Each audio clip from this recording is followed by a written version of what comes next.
Hello दोस्तों, नमस्कार। मैं आपका होस्ट दोस्त प्रदीप सैनी आपके अपने YouTube चैनल लक्ष्य ई लर्निंग 100 में आप सभी का स्वागत है। मित्रों, आज हम उत्तर प्रदेश स्पेशल में पढ़ने वाले हैं यूपी के क्लाइमेट, इसका मतलब उत्तर प्रदेश की जलवायु आज हम पढ़ने वाले हैं। देखेंगे कि कैसे यहाँ पे गर्मी होती है, कैसे ठंडी होती है, किस ज़िले में सबसे ज़्यादा गर्मी होती है, किस ज़िले में सबसे ज़्यादा ठंडी पड़ती है। मतलब इस सब का जिक्र हम बहुत डिटेल में बहुत अच्छे तरीके से पढ़ेंगे। आप अपने मेज कुर्सी पे पेन और कापी लेके बैठ जाइए आराम से। आज हम आपको यूपी के बारे में, यूपी की जो भौगोलिक स्थिति है यानी जो जलवायु स्थिति है, इसके बारे में बहुत अच्छे से हम अध्ययन करने वाले हैं। तो चलिए सेशन को स्टार्ट करते हैं। देखिए, आप वीडियो स्टार्ट करते समय थंबनेल पे भी देखे होंगे उत्तर प्रदेश की जलवायु, और आप बोर्ड पे भी देख रहे हैं यूपी क्लाइमेट या उत्तर प्रदेश की जलवायु लिखा हुआ है। चलिए हम सबसे पहले यहीं से शुरू करते हैं। सबसे पहले हम जानेंगे जलवायु होता क्या है और मौसम क्या होता है। दोनों में एक विशेष अंतर है, उस अंतर को हम जानने चल रहे हैं। चलिए हम देख लेते हैं। सबसे पहले जलवायु, हमने क्या बात किया? जलवायु। और क्या हमने बात किया मौसम का। मौसम, इन्हीं दोनों में क्या अंतर है, इन दोनों अंतर को जानना हम शुरू करते हैं। देखिए मित्रों, अगर ये दोनों को डिवाइड कर दिया जाए, एक तरफ तो बना जलवायु और एक तरफ क्या मौसम, दोनों में बहुत विशेष अंतर है, लेकिन लोग इसका डिफिनेशन नहीं दे पाते हैं। तो आप सीखिए आराम से, पूरे क्लास को एंड तक देखिएगा। कभी ये मत घबराइए कि क्लास 20 मिनट का है, 25 मिनट का है। वही 20-25 मिनट आपको शिद्दत से बैठिए, अब बहुत कुछ सीख जाएंगे। तो चलिए स्टार्ट करते हैं। देखिए मित्रों, ये जलवायु जो होता है, ये जलवायु एक तरह अगर देखा जाए तो मौसम का औसत होता है, या हम ऐसे कह सकते हैं सामान्य भाषा में ये दीर्घ काल के लिए होता है। क्या होता है? दीर्घ काल के लिए होता है। अभी हम बता दे रहे हैं, दीर्घ काल के लिए होता है ना। दीर्घ काल का मतलब क्या? मतलब लंबा समय, लंबा अंतराल, ठीक है। दीर्घकाल कम से कम मान के चलिए आप 20 से 25 वर्ष के लिए ये होता है जलवायु। अभी हम समझा रहे हैं आपको। मान लीजिए 25 से 30 वर्ष के लिए होता है। जबकि मौसम क्या होता है? मौसम ये अल्पकाल की प्रक्रिया होती है। कैसी प्रक्रिया होती है? अल्पकाल की प्रक्रिया होती है। अल्प काल की प्रक्रिया होती है। अब आप कहेंगे सर ये दोनों में अंतर क्या रह गया? दोनों में विशेष अंतर है। मित्रों, ये जो जलवायु होता है यानी जलवायु मतलब जल और उसके साथ क्या? वायु, ये जो दोनों होते हैं ये एक बहुत लंबे समय के लिए होते हैं। एक तरह हम कह सकते हैं कि जो वर्ष भर मौसम होता है, ये मौसम का क्या होता है? औसत होता है। अभी इसके बारे में बहुत अच्छे से चर्चा करेंगे। इसके बारे में पहले जानिए, अभी ये क्लियर कर देगा ऑटोमेटिक। देखिए, मौसम का मतलब जो दिन प्रतिदिन घटना घट रही है। जैसे इस समय मई का महीना चल रहा है, मई लास्ट चल रहा है। अब आप देख रहे होंगे इस समय क्या हो रहा है? गर्मी बढ़ रही है ना। मतलब गर्मी बढ़ रही है, आज गर्मी बढ़ रही है। आज अगर 23 तारीख है, अगले दिन देखेंगे आप क्या होगा? गर्मी कम हो जाती है। फिर क्या होता है? कभी बरसात होने लगता है, कभी तेज हवा चलने लगती है, कभी तेज धूप होने लगता है। इसे हम कहते हैं मौसम। लेकिन इसी मौसम का जो ये बड़ा भाग होता है, ये आपका जलवायु होता है। चलिए आगे समझाते हैं। इसमें लिख लीजिए दिन प्रतिदिन की प्रक्रिया। दिन प्रतिदिन की प्रक्रिया होती है। क्लियर? दिन प्रतिदिन की प्रक्रिया होती है। इतना अगर समझ में आ गया हो तो एक बार लाइक करके बता दीजिए, या इसका स्क्रीनशॉट ले लीजिए, फिर हम आगे और बात करते हैं। अब देखिए मित्रों, क्वेश्चन पूछता है कि उत्तर प्रदेश में कैसी जलवायु पाई जाती है या कैसा क्षेत्र पाया जाता है। तो उत्तर प्रदेश जो मित्रों आता है उष्ण कटिबंधीय क्षेत्र में आता है। कैसा आता है?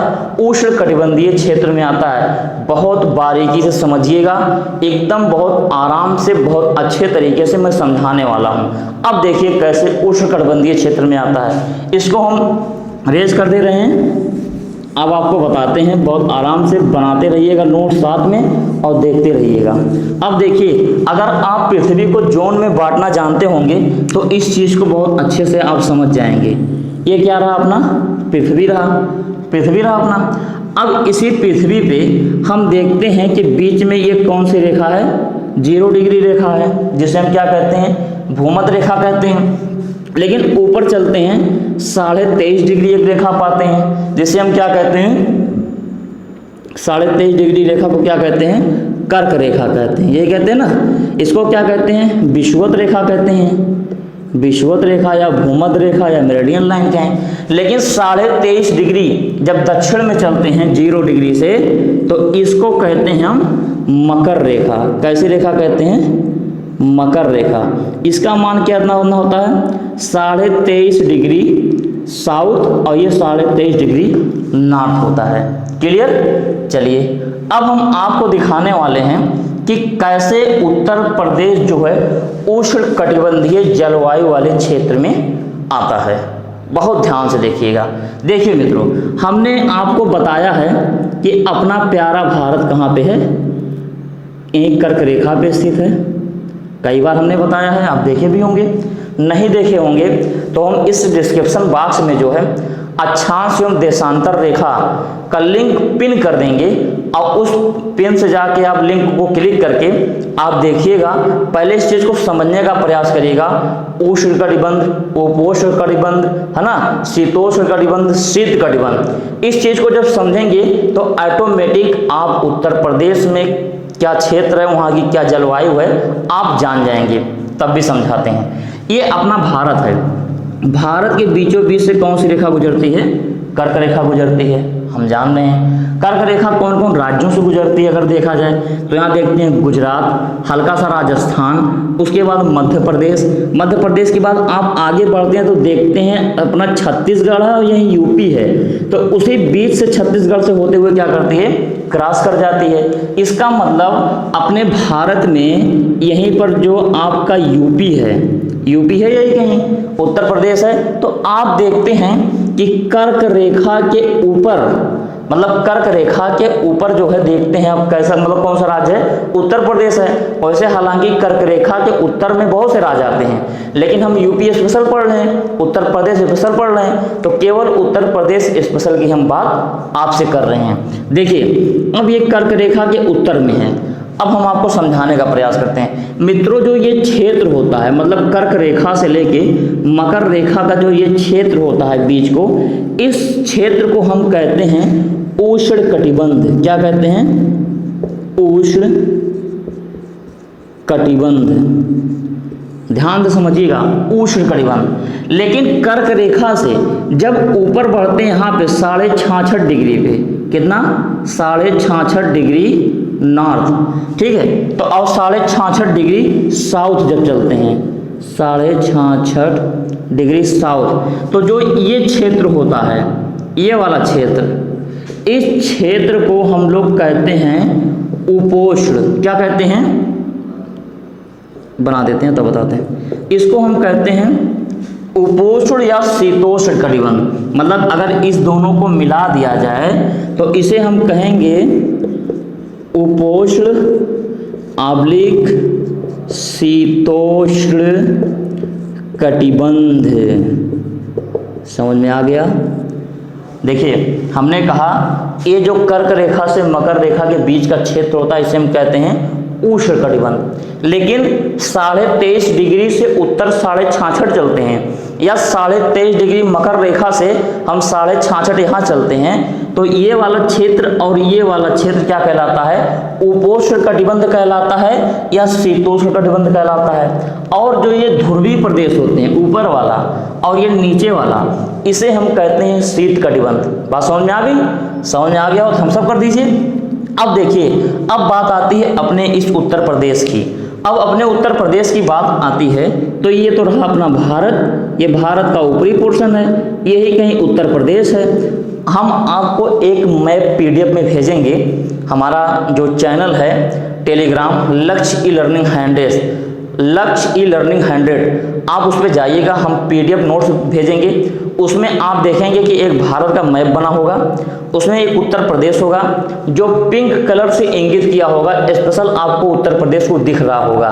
तो आप देखेंगे बीच से कर्क रेखा गुजर रही है, उसके ऊपर उत्तर प्रदेश को देखिएगा। हालांकि जो बच्चे हमारे पेड क्लास पे जुड़े हैं उनके वेबसाइट पे पहुंच जाता है, बाकी आप टेलीग्राम पे भी जुड़ सकते हैं, देख सकते हैं वहां से। क्लियर? चलिए अब आप देखिए, अब आप कहेंगे मित्रों कि सर आपने तो बता दिया इसको उष्णकटिबंध और इसको क्या बताया उपोष्णकटिबंध, उपोष्ण ये भी है, तो हम तो इसी की बात करते हैं, नीचे वाला छोड़ देते हैं। ये तो रहा कर्क रेखा, कर्क रेखा के नीचे आपने कहा उष्णकटिबंध अभी को, लेकिन फिर आप कह रहे हैं कर्क रेखा के ऊपर उपोष्णकटिबंध, लेकिन आप फिर कैसे कह दिए थे कि उत्तर प्रदेश उष्णकटिबंधीय जोन में आता है। हमने यही कहा था, यही मामला बहुत पेचीदा होता है। ये मामला मतलब लोगों को डाइवर्ट कर देता है समझने में। मतलब अगर देखा जाए तो उत्तर भारत जो है, मतलब कर्क रेखा के उत्तर में देखा जाए तो उपोष्णकटिबंध में आएगा, शीतोष्णकटिबंध में आएगा क्षेत्र, लेकिन तब भी हम इस क्षेत्र को क्या कहते हैं उष्णकटिबंधीय जलवायु वाला क्षेत्र कहते हैं। कारण समझिएगा, कारण ये है प्यारे मित्रों कि जो अपना भारत है, ये अपने भारत के यहाँ जो उत्तर प्रदेश है जिसके बारे में लोग पढ़ लें, इसी उत्तर प्रदेश और ये बगल में एक देश लगता है, अंतर्राष्ट्रीय सीमा है जिसे हम नेपाल कहते हैं। इसी नेपाल में एक बहुत ऊंचा पर्वत है जिसका नाम क्या है हिमालय पर्वत है। सबसे ऊंचा नवीन मोरदार पर्वत है जिसकी ऊंचाई 8,848 मीटर है। पता है हम लोग को बहुत अच्छे से। ये करता क्या है, ये करता क्या है कि जब साइबेरिया से यानी रूस से साइबेरिया से चलने वाली जो ठंडी हवाएं होती हैं, जब वो चल के आता है तो ये पर्वत क्या करता है उनको रोक लेता है। जब रोक लेता है तो ठंडी हवाएं भारत में एंट्री नहीं कर पाती हैं, अर्थात ये हिस्सा जो है क्या होता है गर्म रह जाता है। जब गर्म रह जाता है तो यही कारण है कि इसे उष्णकटिबंधीय जलवायु वाला क्षेत्र कहा जाता है। बात समझ में आ गई? समझ में आ गई तो इसका स्क्रीनशॉट लेना हो तो ले लीजिए, नहीं तो इसको हम रेस करने जा रहे हैं। चलिए अब हम आगे आपको बताने चल रहे हैं कुछ और बात। अब बात हम करते हैं शीत ऋतु के संबंध में। चलिए इसको हम रेस कर दे रहे हैं। अब देखिए मौसम 3 प्रकार के होते हैं, हम लोग बहुत अच्छे से जानते हैं। कौन कौन होता है? एक होता है शीत ऋतु। क्या होता है? शीत ऋतु, शीत ऋतु होता है ना। एक होता है ग्रीष्म ऋतु। तो हम बात कर रहे हैं शीत ऋतु की, सबसे पहले हम बात कर रहे हैं। अब शीत ऋतु में हम देखेंगे कि उत्तर प्रदेश में सर्वाधिक तापमान जो होता है, मतलब अगर कहें जो है उत्तर प्रदेश में सर्वाधिक तापमान, उत्तर प्रदेश में सर्वाधिक तापमान कब देखा जाता है?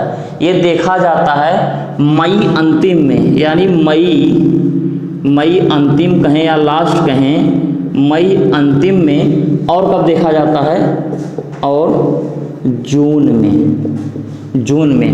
मतलब उत्तर प्रदेश का सर्वाधिक जो तापमान होता है वो कब होता है? मई के लास्ट में होता है और जून तक पूरे रहता है। जिस कारण आप लोग देख रहे होंगे, इस समय आप फील कर रहे होंगे, मई का महीना चल रहा है, मई के महीने में आप देख रहे हैं कि लास्ट मई में गर्मी बहुत अथाह हो गई, गर्मी बहुत ज़्यादा हो रही है। आप जून में भी देखेंगे कि जून में भी बहुत अधिक गर्मी पड़ेगी। इसके पीछे मित्रों कारण ये है कि जो हमने आपको इसके पहले बताया कर्क रेखा और मकर रेखा, हम जानते हैं कि कर्क रेखा और मकर रेखा के बीच जो है सूर्य जो है क्या होता है वर्ष में लंबवत चमकता रहता है। पता है जब वर्ष में लंबवत चमकता रहता है तो हमको ये भी पता है कि ये जून का महीना आ रहा है तो धीरे धीरे सूर्य क्या कर रहा है हमारे कर्क रेखा की तरफ बढ़ रहा है। जब कर्क रेखा की तरफ बढ़ रहा है तो कर्क रेखा भारत भारत के बीचों बीच से होकर गुजरती है। जब भारत के बीचों बीच से होकर गुजरती है तो इसका मतलब अपना उत्तर प्रदेश कर्क रेखा से थोड़ा उत्तर में है। जब कर्क रेखा से थोड़ा उत्तर में है तो जाहिर सी बात है मित्रों, जब उसके आसपास क्षेत्रों में रहेगा तो क्या होगा, गर्मी वहाँ पे ज़्यादा पड़ेगी। अब आप कहेंगे कि उत्तर प्रदेश का सर्वाधिक तापमान मई और जून के महीने में देखा जाता है। अगर इसमें पूछा जाता है कि सर्वाधिक तापमान कितना होता है अपने उत्तर प्रदेश में, क्या हमने बताया, सर्वाधिक तापमान। आप लोग हमारे साथ नोट्स बनाते रहिएगा तो ज़्यादा आसानी होगा। सर्वाधिक तापमान मित्रों जो उत्तर प्रदेश में पाया जाता है 36 से 39 डिग्री सेल्सियस। कितना पाया जाता है, 36 से 39 डिग्री सेल्सियस। ये सर्वाधिक तापमान है। कभी काल ऐसा भी होता है इससे भी ज़्यादा हो जाता है, लेकिन ये जो मापा गया है ये औसत में मापा गया है कि मतलब इतने के बीच जो है गर्मियों के मौसम में जो है पाए जाते हैं आपके 36 से 39। अगर पूछे कि न्यूनतम तापमान कितना होता है तो न्यूनतम तापमान जो है आपका बहुत कम होता है। न्यूनतम तापमान ये होता है 21 से 23 डिग्री सेल्सियस। कितना, 21 से 23 डिग्री सेल्सियस न्यूनतम तापमान। फिर से ध्यान दीजिएगा, उत्तर प्रदेश का सर्वाधिक तापमान मई और जून के महीने में होता है, लेकिन मई के लास्ट में, स्टार्टिंग मई में नहीं कह सकते हैं, मई के लास्ट में यानी 15 मई के बाद अगर हम देखते हैं 20 मई के बाद गर्मी बढ़ना शुरू हो जाती है। जून में देखते हैं, जून में भी बहुत अत्यधिक गर्मी पड़ती रहती है। अब आप लोग हमारे कमेंट बॉक्स में कमेंट करके बताएंगे कि किस दिन, जून के किस तारीख को, सुनिए एकदम स्पष्ट तरीके से, जून के किस तारीख को सूर्य जो है भारत के एकदम सिर पे यानी कर्क रेखा पे कहें एकदम लंबवत चमकता है। वो तारीख क्या है, वो तारीख आप हमारे कमेंट बॉक्स में जरूर बताइएगा।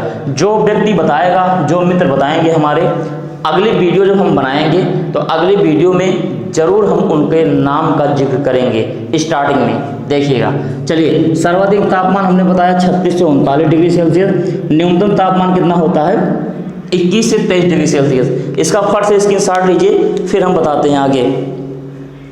चलिए, अब अगर पूछता है क्वेश्चन और कि प्रदेश में सबसे गर्म जिले कौन हैं, बहुत कई बार ये क्वेश्चन पूछा है। प्रदेश में गर्म जिले, किसकी बात किया, प्रदेश में सबसे गर्म जिले, जो प्रदेश में सबसे गर्म जिले हैं वो आपके 2 जिले हैं। कौन कौन, एक आपका है आगरा और एक आपका दूसरा जो है इसका नाम जो है झांसी। झांसी की एक महारानी थी, खूब लड़ी मर्दानी हुआ तो झांसी वाली रानी थी। तो आपका ये 2 जिला है। 2 जिला बहुत आसानी से आप याद कर सकते हैं। ये उत्तर प्रदेश का सबसे गर्म जिला है। क्वेश्चन पूछेगा मित्रों आपके लेखपाल में, जिस लेखपाल की आप तैयारी कर रहे हैं उसमें आपसे क्वेश्चन पूछ लेगा कि उत्तर प्रदेश का सबसे गर्म जिला बताइए या उत्तर प्रदेश का सबसे गर्म दूसरा जिला बताइए। तो यही 2 जिले को आप याद कर लीजिएगा, दिमाग में बैठा लीजिएगा। बस आप जान जाइएगा कि आगरा में ताजमहल है जिस शाहजहां ने बनवाया था, और झांसी की रानी कहाँ की थी, झांसी की थी। तो आपका जो है ये 2 जिला था। क्लियर। अगला पूछता है कि सबसे जो है प्रदेश का न्यूनतम तापमान वाला जिला, न्यूनतम तापमान वाला, ये सबसे गर्म जिला है, लेकिन सबसे न्यूनतम यानी सबसे कम जो आपका वो है बरेली है। कौन सा जिला है, बरेली जिला है। क्लियर। तो आप इस चीज़ को याद रखिएगा, इसको आगरा और झांसी याद कर लीजिएगा या केवल आगरा याद कर लीजिएगा। लेकिन अगर न्यूनतम की बात करें तो सबसे न्यूनतम गर्म जिला जो है आपका कौन है, तो आपका जो है बरेली होता है। क्लियर है। चलिए, इसका स्क्रीनशॉट लीजिए, फिर आगे हम बात कर रहे हैं। चलिए, एक बात और इसमें समझा देते हैं जो कि इसके पहले हमने बता चुका है। पूछता है कि उत्तर प्रदेश के किस क्षेत्र में सबसे अधिक तापमान पाया जाता है। क्वेश्चन यहाँ से पूछता है, ध्यान सुनिएगा। उत्तर प्रदेश के किस क्षेत्र में सबसे अधिक तापमान पाया जाता है? तो मित्रों, सबसे अधिक तापमान पाया जाता है वो बहुत आसानी से आप जानिएगा। हम पहले अपने जो है डिस्क्रिप्शन बॉक्स में लिंक डाल दिए हैं 2-3 करके, आप वहाँ देखिएगा। जो है अक्षांश देशांतर रेखा को हमने पढ़ाया है, उस संदर्भ में भारत को देखिएगा, बहुत अच्छे से आप समझेंगे। हमने अभी को बताया एक रेखा, कौन सी रेखा? कर्क रेखा। फिर क्या बताया? भूमध्य रेखा। फिर क्या बताया? मकर रेखा बताया। अभी को हमने आपको बताया कि ये हिस्से जो है हमेशा गर्म होते हैं, यही कारण उष्णकटिबंधीय क्षेत्र कहलाते हैं। और देखते हैं अपना भारत यही कहीं है। जब अपना भारत यही कहीं है तो नीचे वाला हिस्सा गर्म होगा, लेकिन ऊपर वाला हिस्सा क्या होगा? थोड़ा इसकी अपेक्षा ठंडा होगा, कम गर्म होगा। लेकिन क्या होता है कि जो हिमालय पर्वत आपका यहाँ है, ये साइबेरिया से आने वाली हवाओं को रोक लेता है। जब साइबेरिया से आने वाली हवाओं को रोक लेता है तो इसका फलस्वरूप भारत में ठंडा नहीं पड़ता। इसका मतलब इसका प्रभाव भारत में होता है। बात समझ आई? लेकिन पूछता है उत्तर प्रदेश का सर्वाधिक गर्म जिला, तो अपना भारत ये है। भारत का मैप आप देखिएगा, यहीं पे आपका उत्तर प्रदेश बना हुआ है। जब उत्तर प्रदेश बना हुआ है तो उत्तर प्रदेश के जो नीचे वाला हिस्सा है, यानी कहें उत्तर प्रदेश का जो दक्षिण वाला हिस्सा है, ये क्षेत्र जो है बहुत गर्म रहता है। अगर क्वेश्चन सिंपली पूछता है कि उत्तर प्रदेश का कौन सा क्षेत्र सबसे अधिक गर्म रहता है, तो आप बताइएगा बुंदेलखंड क्षेत्र। कौन क्षेत्र? बुंदेलखंड क्षेत्र। आप उसका नाम अक्सर सुनते होंगे। वो आर्थिक दृष्टि से और राजनीतिक दृष्टि से हमेशा जो है चर्चा में रहा है। आर्थिक दृष्टि से क्यों? क्योंकि वो हिस्सा हमेशा परेशान होता है, वहाँ पे खाने कमाने के जरिए बहुत कम हैं, और दूसरी बात वहाँ पे जो राजनीतिक लोग हैं वो अपना रोटी वहाँ पे सेकते हैं। चलिए आगे बात करेंगे। आगे हम बात करने वाले अब हैं आपसे, हाँ अब बात करते हैं अगर कि उत्तर प्रदेश में, जैसे मान के चलिए ये आपका रहा, ऐसे सिंपल सा मैप बना दे रहे हैं, सिंपल सा एक मैप ऐसे बना दे रहे हैं। अगर पूछता है कि उत्तर प्रदेश में किस मानसून से जो है बारिश होती है, या क्वेश्चन ऐसे पूछता है कि उत्तर प्रदेश में किस सागर के द्वारा जो है हवा चल के आती है और किस सागर के द्वारा पानी लेकर आती है जो उत्तर प्रदेश में बारिश कर देती है। सिंपल सी बात है मित्रों, हम अपने भारत को बहुत अच्छे से पहचान रहे हैं। ये अपना रहा भारत, यहीं पे रहा अपना उत्तर प्रदेश। ये टेम्परेरी मैप है। हमने बताया यहाँ पे कौन सी खाड़ी है, ये है बंगाल की खाड़ी। यहाँ पे कौन सा सागर है? यहाँ पे है अरब सागर है। क्लियर? जब बंगाल की खाड़ी यहाँ पे है तो बंगाल की खाड़ी से जब हवाएं चलती हैं बंगाल की खाड़ी के ऊपर से होके, तो क्या करती हैं हवाएं? क्या करती हैं? बंगाल की खाड़ी से नमी उठा लेती हैं। जब नमी उठा लेती हैं तो आपके पश्चिम बंगाल में एंट्री करती हैं, फिर बिहार झारखंड में एंट्री करती हैं। ऐसे एंट्री करने के बाद जो वहाँ पे खूब बारिश करती हैं, और वहाँ पे बारिश करने के पश्चात जो है एंट्री कर जाती हैं अपने यूपी में। जब यूपी में एंट्री कर जाती हैं तो ये जो पूर्वी यूपी है, यानी जो आप इधर देख रहे होंगे बलिया जिला है, गाजीपुर जिला है, आजमगढ़ जिला है, इन सब जिलों में जो क्या करती हैं खूब बारिश कर देती हैं गर्मी के दिनों में। ठीक है, मान के चलिए ये मध्य भारत तक खूब बारिश करती रहती हैं। लेकिन यही हवाएं जैसे जैसे क्या होता है आगे बढ़ती रहती हैं, हवाएं आगे बढ़ती रहती तो उनके आर्द्रता में कमी आती रहती है, उनके नमी में कमी आती रहती है। जब नमी में कमी आती रहती है तो पानी कम होता चला जाता है। अर्थात ये जो पश्चिमी इलाका है, पश्चिमी इलाके में इस मौसम से, इन हवाओं से जो बंगाल की खाड़ी की तरफ चल के आ रही हैं, इन हवाओं से यहाँ पे क्या होती है बारिश नहीं हो पाती है, बल्कि आपके पूर्वी यूपी से लेकर मध्य यूपी तक खूब बारिश हो जाती है। चलिए अगर इस चित्र को बनाना हो तो बनाइए, नहीं तो आगे हम रेस कर दे रहे हैं। चलिए अगर पूछे कि इन बारिश से जो है सबसे प्रभावित कौन क्षेत्र होता है, इन बारिश से सबसे ज़्यादा प्रभावित जो क्षेत्र होता है पश्चिमी और दक्षिणी क्षेत्र होते हैं, है ना। मतलब जो है पश्चिमी और दक्षिणी क्षेत्र आपके होते हैं, पश्चिमी क्षेत्र होते हैं और दक्षिणी क्षेत्र होते हैं। एक चीज़ इसमें ये पूछता है कि जब गर्मी के दिनों में यहाँ पे हवाएं चलती हैं खूब अपने उत्तर प्रदेश में, तो इस हवा का स्थानीय नाम क्या है? क्वेश्चन कई बार पूछा है। तो ये स्थानीय जो नाम है, उस स्थानीय नाम को हम कहते हैं लू। क्या कहते हैं? लू कहते हैं। क्लियर। अगर पूछे इस स्थानीय हवा का नाम क्या है तो लू है। इसका मतलब ये लू जो है केवल उत्तर प्रदेश में ही नहीं बोला जाता है बल्कि ये संपूर्ण भारत में भी बोला जाता है। क्लियर। ऐसे अलग अलग देशों में हवा के अलग अलग नाम हैं, मतलब जो स्थानीय हवाएं चलती हैं उस स्थानीय हवाओं को जो है अलग अलग नामों से जाना जाता है। जैसे आप देखे होंगे कहीं पे चिनूक हवा बहती है, उसी तरीके से अपने भारत में लू बहता है। लोग लूह बोलते हैं लेकिन लूह नहीं, ये लू है सही सही। क्लियर। चलिए अब आगे हम बात करने वाले हैं जो है वर्षा ऋतु की। कौन सी ऋतु की बात करेंगे? वर्षा ऋतु की बात करने वाले हैं। चलिए अब हम बात करते हैं वर्षा ऋतु की। वर्षा ऋतु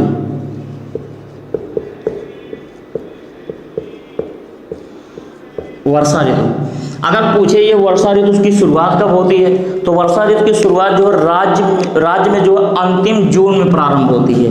कब होती है? अंतिम जून में प्रारंभ होती है।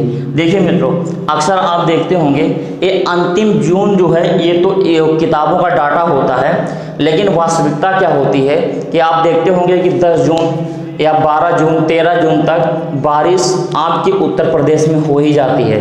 अगर आपके उत्तर प्रदेश में 15 जून तक बारिश नहीं होती है तो मौसम विभाग क्या करता है, सूखा क्षेत्र में जो है घोषित कर देता है आपके उत्तर प्रदेश में। लेकिन मान के चलिए आपके अंतिम जून के प्रारंभ में, सॉरी यहाँ में लिख दिए थे, अंतिम जून के प्रारंभ में आपके बारिश जो है हो जाता है। इसका मतलब कि 15 जून के आसपास जो है बारिश आपके उत्तर प्रदेश में हो जाती है।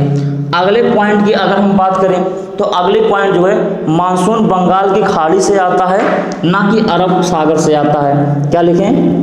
मानसून बंगाल की खाड़ी से आता है, बंगाल की खाड़ी से आता है। देखिए मित्रों, अभी को हम भारत का मैप आपको बना के दिखाया, यहाँ पे हमने आपको भारत बना के दिखाया। क्लियर। हमने बताया ये बंगाल की खाड़ी है, क्या है?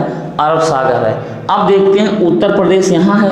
जब उत्तर प्रदेश यहाँ है तो बंगाल की खाड़ी यहाँ से करीब है कि अरब सागर यहाँ से करीब है? तो बंगाल की खाड़ी करीब है, तो यही कारण है कि बंगाल की खाड़ी से जो क्या होता है आपका मानसून आता है, ना कि आपके अरब सागर से आता है। तो इतनी बात आप समझ गए होंगे। चलिए अगले पॉइंट की हम बात कर लेते हैं। अगला पॉइंट आपका है, इसे हम दक्षिणी पश्चिमी मानसून कहते हैं। कैसा मानसून कहेंगे? दक्षिणी पश्चिमी मानसून कहते हैं। कैसा मानसून कहेंगे? दक्षिणी पश्चिमी मानसून कहेंगे। क्लियर। चलिए अब आगे हम बात करते हैं अगले पॉइंट की। दक्षिणी पश्चिमी के बाद अगले पॉइंट की बात करते हैं। यह पूर्वी उत्तर प्रदेश में प्रवेश करता है। अभी को हमने वो बता दिया था, मतलब यहाँ से उठता है, जब यहाँ से उठता है तो कहाँ प्रवेश करता है? पूर्वी उत्तर प्रदेश में एंट्री करता है, ना कि पश्चिमी उत्तर प्रदेश में एंट्री करता है। नेक्स्ट पॉइंट बात करते हैं, यह मौसम जैसे जैसे आगे बढ़ता है उसमें क्या होती है? आर्द्रता में कमी आती है, आर्द्रता में कमी आती रहती है, आती है। क्लियर। आर्द्रता में कमी आती है। अगले पॉइंट की अगर बात करें, इस मानसून से नेपाल के क्षेत्र में भी बारिश हो जाती है।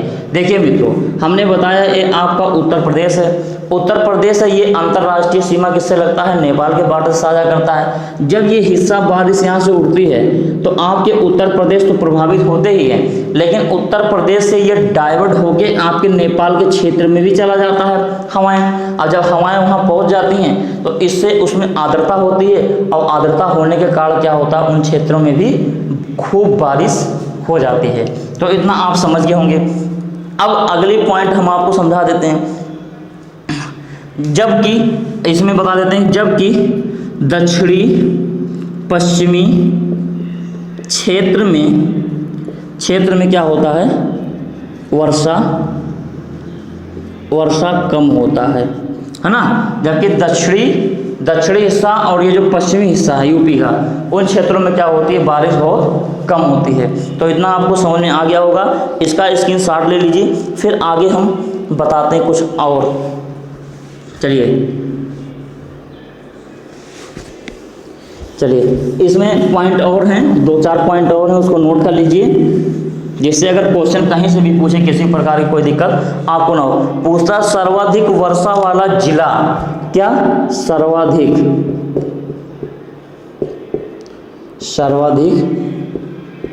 वर्षा वाला जिला।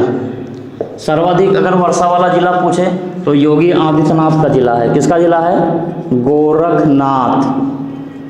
गोरखनाथ, ठीक है, सॉरी गोरखनाथ मिल गया, गोरखपुर है गोरखपुर, क्लियर, गोरखपुर है। अगर पूछे कि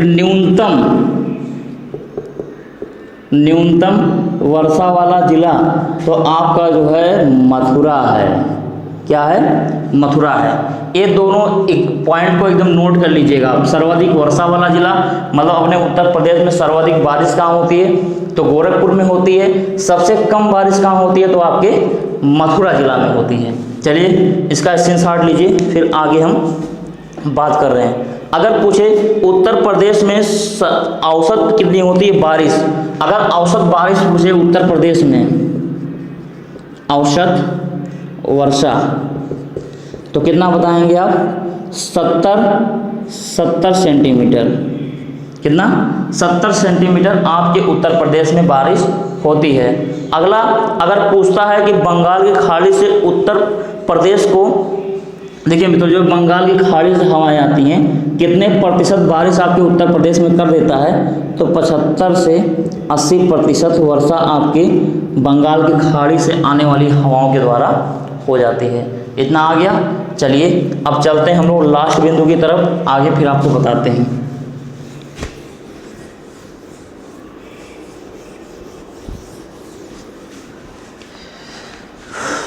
चलिए अब हम बात कर रहे हैं शीत ऋतु की।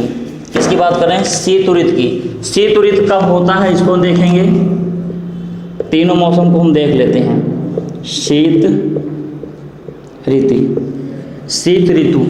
अब शीत ऋतु जो है दिसंबर से फरवरी माह तक होता है। कब तक होता है?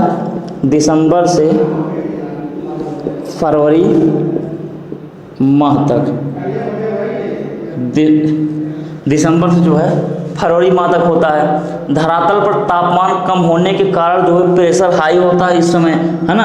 धरातल पे इस समय तापमान बहुत कम होता है ठंडियों के दिनों में, पता है हमको, क्योंकि सूर्य की किरण जो है अपने इन क्षेत्रों में, अगर कहें हम अपने उत्तर प्रदेश में, लंबवत नहीं चमकती है। कारण क्या है? डिस्क्रिप्शन बॉक्स में जाइएगा, आप वहाँ से अक्षांश देशांतर रेखा हमने पढ़ाया, 2 लिंक पिन किया हुआ है, आप उसको बहुत अच्छे से देख लीजिएगा। चलिए आगे कुछ पॉइंट और हम बात कर लेते हैं। शुष्क हवाएं चलती हैं इस समय।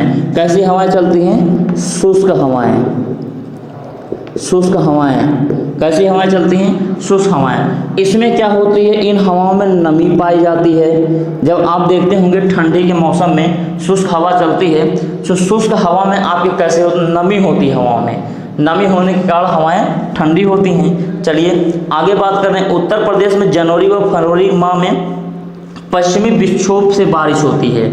चलिए पश्चिमी विक्षोभ जो है हम आपको उत्तर प्रदेश जलवायु पढ़ाएंगे तो आप समझ जाएंगे। फिलहाल ऐसे समझिएगा, ये आपका रहा उत्तर प्रदेश, ये उत्तर प्रदेश है। इधर आप देखते हैं यूरोपियन देश है, ऊपर भारत के ऊपर अगर निकलते हैं यूरोपियन देश हैं। यहाँ देखते हैं भूमध्य सागर है, यहीं पे काला सागर है। इन भूमध्य सागर और काला सागर से जो है जो हवाएं चल के आती हैं, इसे हम कहते हैं पश्चिमी विक्षोभ। अब ये जो पश्चिमी विक्षोभ की हवाएं चलती हैं, तो यहीं अपना हिमालय पर्वत है। हिमालय पर्वत होने के कारण कुछ हवाएं इधर कट के नेपाल की तरफ कट जाती हैं, और कुछ हवाएं अपने इधर एंट्री कर जाती हैं यूपी वाले क्षेत्रों में। यूपी वाले क्षेत्रों में जब एंट्री करती हैं, तो ये यहाँ से जब चल के आती हैं ये ठंडियों के दिनों में, तो ये क्या करती हैं? इन हवाओं में नमी होती है। इन हवाओं में नमी होने के कारण जहाँ आपका ये दिल्ली हो, गाजियाबाद हो, इन सब जो पश्चिमी ज़िले हैं, इन पश्चिमी ज़िलों में क्या होती हैं? खूब घंघोर जो है बारिश कर देती हैं। क्लियर? तो आप लिख लीजिए इसमें